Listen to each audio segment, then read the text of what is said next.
back in '82, I used to be able to throw a pigskin quarter mile. Are you serious? I'm dead serious. He's not the type of person who wants to be last. Tristan Workman, I'm from San Marcos, California.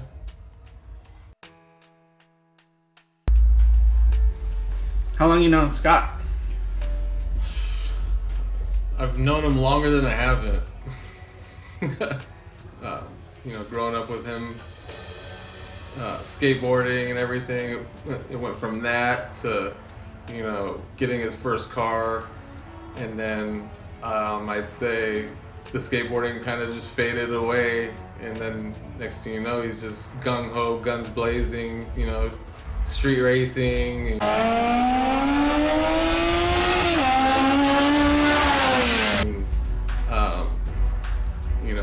To starting his first shop, which definitely helped because his street racing, people knew him, as being a fast dude. So guess what? He opens the shop, people are gonna come to him and be like, I want that same shit, So yeah, so the shop was doing really well, and he started, thinking about doing competition racing, to see where he stands at with everybody else that's, in the community, Southern California, Los Angeles, whatnot.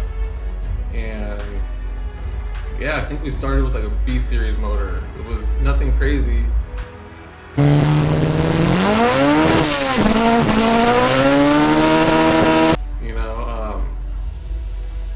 was just 2-liter, and then he ended up getting the TWM throttle bodies, and I think the fastest he went with that was 11:52, and then after that, my cousin Joey, him and Scott started talking about K-Series a lot, and then they're just doing research, and nobody really did K-Series except for, Pac-Man. Next thing you know, Scott started just gathering parts, K-Series, do it. I think he did make 308, I want to say, and that's when he went his fastest, was a 1088 126 in Sacramento.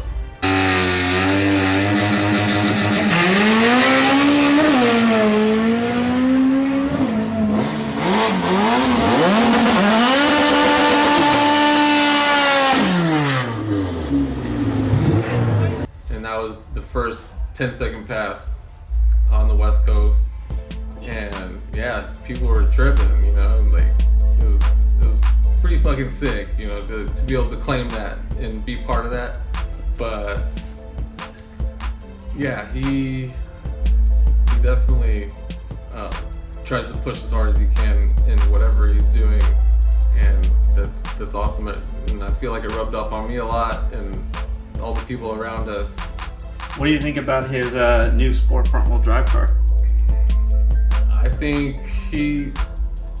taking the 10-year hiatus that he did, just kind of, doing his family thing and everything, working, and then coming back into it and coming back hard.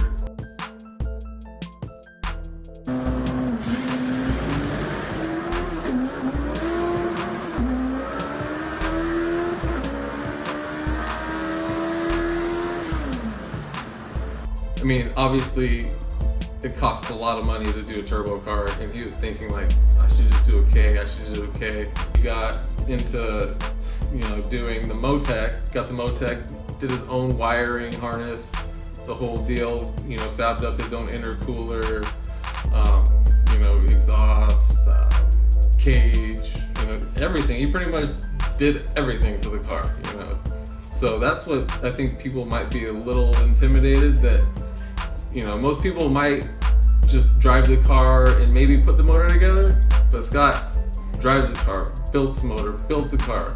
He didn't do all the tuning, but he definitely helped. So, he knows that car in and out, and I think that car is going to be a force to be reckoned with for sure.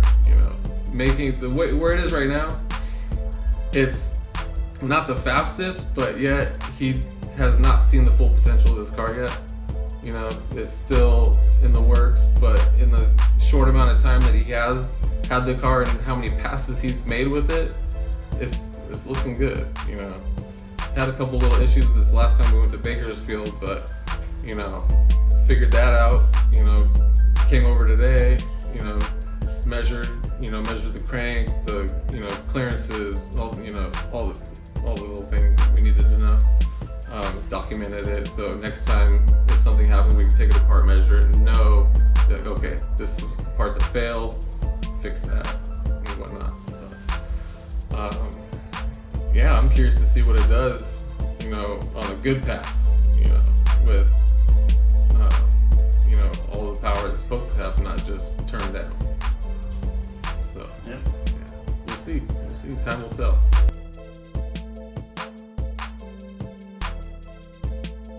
When he does his research, he fucking is just constantly looking, searching. I mean, if you call him right now, he might have got a hot and ready for his son, and just like he's on his phone or whatever, you know. It's funny.